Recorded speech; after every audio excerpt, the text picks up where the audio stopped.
नमोस्तुभ्यं भक्तों, श्री शिव महापुराण तृतीय शतरुद्र संहिता का 20वां अध्याय शीर्षक है हनुमान अवतार। नंदीश्वर बोले, हे मुने, अब इसके आगे हनुमान जी का चरित्र सुनो। एक समय जब शिव जी ने विष्णु जी का परम मोहिनी रूप देखा तो लीलावश वे काम से बड़े व्याकुल हुए और श्री रामचंद्र जी के कार्य के लिए अपना वीर्यपात कर दिया।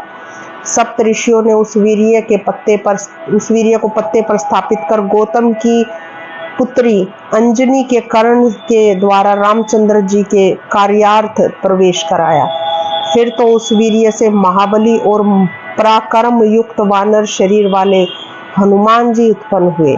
अपने बाल्यकाल से ही सूर्य को कोई लघु फल जानकर उसको खाने दौड़े, परंतु जब देवताओं ने विनती की तो सूर्य को छोड़ दिया।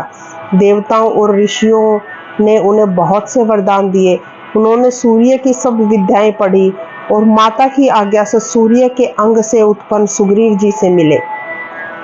सुग्रीव अपने बड़े भाई द्वारा अपनी पत्नी के हरण से महान दुखित और ऋष्यमुख पर्वत पर रहता था।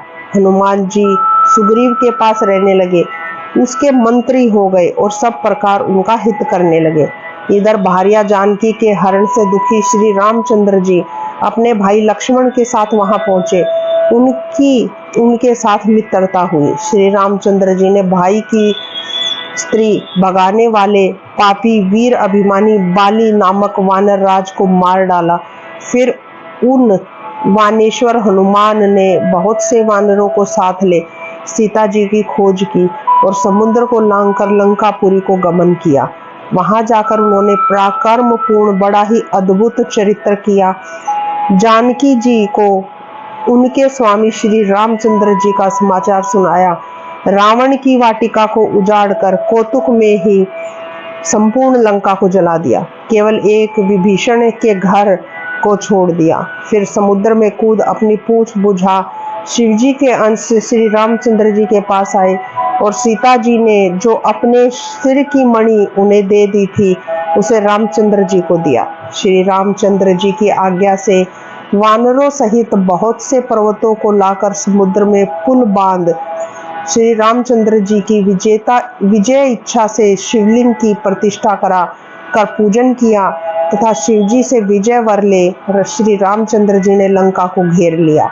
वहां वीर हनुमान ने बहुत से दैत्यों को मारकर श्री रामचंद्र जी की सेना की रक्षा की तथा शक्ति से घायल लक्ष्मण जी को संजीवनी बूटी लाकर उनको जिवाया।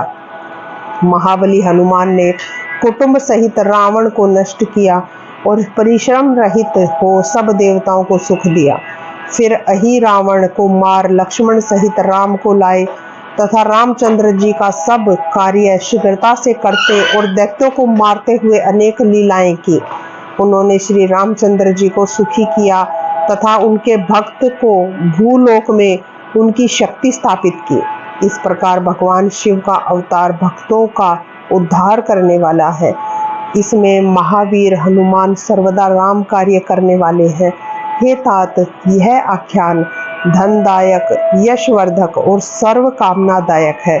हनुमान जी का यह चरित्र मैंने तुमसे कहा। जो मनुष्य इसको भक्ति पूर्वक सावधान होकर सुनता है वह इस लोक में सब मनोरथों को भोग कर अंत में मोक्ष लाभ करता है। इस प्रकार श्री शिव महापुराण तृतीय शतरुद्र संहिता का 20वां अध्याय समाप्त होता है। श्री शिवाय नमोस्तुभ्यं भक्तों।